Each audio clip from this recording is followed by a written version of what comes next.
ირანის ხელისუფლებამ ქვეყნის რეფორმისტული მოძრაობის მაღალი რანგის წარმომადგენლები დააკავა, რითაც რეპრესიული კამპანია, რომელიც პროტესტის ძალადობრივი ჩახშობის შემდეგ დაიწყო, კიდევ უფრო გააფართოვა.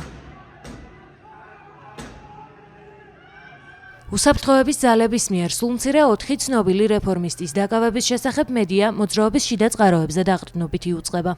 დაკავებები კი ტაქტიკის ცვლილებაზე მიუთითებს, დემონსტრანტების დევნიდან ხელისუფლება პოლიტიკოსებზე გადავიდა.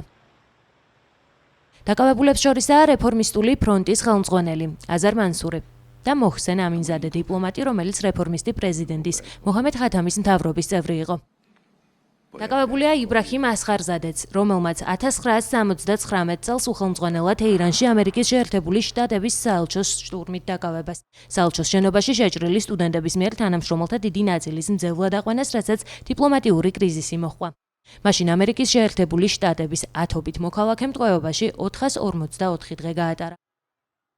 დაკავებები სავარაუდოდ იანვარში გავრცელებულ განცხადებას უკავშირდება, რომლითაც რეფორმისტმა ლიდერებმა აიათოლა ალი ხამენეის გადადგომა მოითხოვეს. 4 პირის დაკავება თეირანის პროკურატურამ დაადასტურა. ირანის სახელმწიფო მედიის თანახმად უწყების განცხადებით დაკითხვაზე სხვებიც დაიბარეს. პროკურორების თქმით, მაშინ, როცა ირანი ამერიკის შეერთებული შტატებისა და ისრაელის მხრიდან თავდასხმის საფრთხის წინაშეა, დაკავებულები ქვეყნის დესტაბილიზაციას ცდილობდნენ. International Crisis Group-ის ირანული პროექტის ანალიტიკოსი ალი ვაეზი აცხადებს, რომ ეს დაკავებები ხელისუფლების მცდელობაა გაანადგუროს ნებისმიერი, თუნდაც რეჟიმისადმი ერთგული ოპოზიციური ძალა ქუჩის დემონსტრაციების ჩახშობის შემდეგ.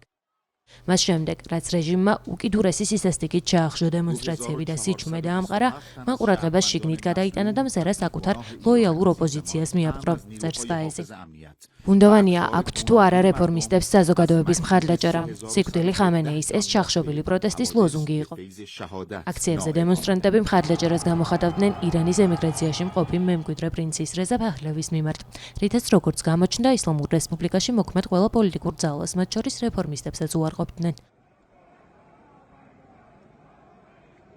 ადამიანის უფლებათა ორგანიზაციებისა და ირანში მყოფი წყაროების ინფორმაციით, პროტესტის ჩახშობის ეს დაღუპულთა რაოდენობა შესაძლოა 30,000-ს აღემატებოდეს, თუმცა ზუსტი მონაცემები კვლავ უცნობია.